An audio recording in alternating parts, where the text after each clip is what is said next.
Bye bye টমি, আমি ব্যবসার কাজে বাইরে যাচ্ছি, ভালো থেকো। ঠিক আছে পাপা, বাই বাই। যাই তাড়াতাড়ি করে জাহাজের মধ্যে উঠে পড়ি। জাহাজটি তো ছেড়ে দিল, কিন্তু টমির কথা আমার অনেক মনে পড়ছে। আরে এ কি, সাগরের ঢেউয়ে তো আমাদের জাহাজটি ডুবে যাচ্ছে, এখন আমার কি হবে? আজকের ব্রেকিং নিউজ, সাগরপথে একটি জাহাজ দুর্ঘটনায় পানিতে ডুবে যাচ্ছে। আরে এ কি, ওই জাহাজে তো আমার পাপা গিয়েছে, এখন আমার পাপার কি হবে? বন্ধুরা তোমরা সবাই লাইক এন্ড সাবস্ক্রাইব করে দাও, তাহলে আমি আমার পাপাকে বাঁচাতে পারবো। আমার পাপাকে বাঁচানোর জন্য আমার একটা আয়রন ম্যান বানাতে হবে, তাই গাড়িটা ভেঙে আমি কিছু পার্টস নিয়ে যাই। আরে এ কি, গাড়ি মালিক তো আমার পিছু করছে, তাড়াতাড়ি পালাই। আয়রন ম্যানটি বানাতে আমার অনেকগুলো পার্টস লাগবে, এই টিভিটা ভেঙে ফেলি। এই তো আমার অনেকগুলো পার্টস হয়ে গেছে, এখন আমি আয়রন ম্যানের হাত পা জ্বালাই করছি, কিছুক্ষণের মধ্যে আয়রন ম্যানটি হয়ে যাবে। এই তো ফাইনালি আমি আয়রন ম্যানটি বানিয়ে ফেলেছি।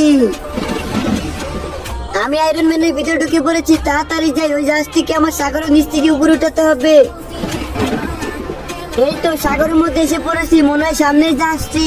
এই তো জাহাজটিকে পেয়ে গিয়েছি, এখন উপরে উঠাই।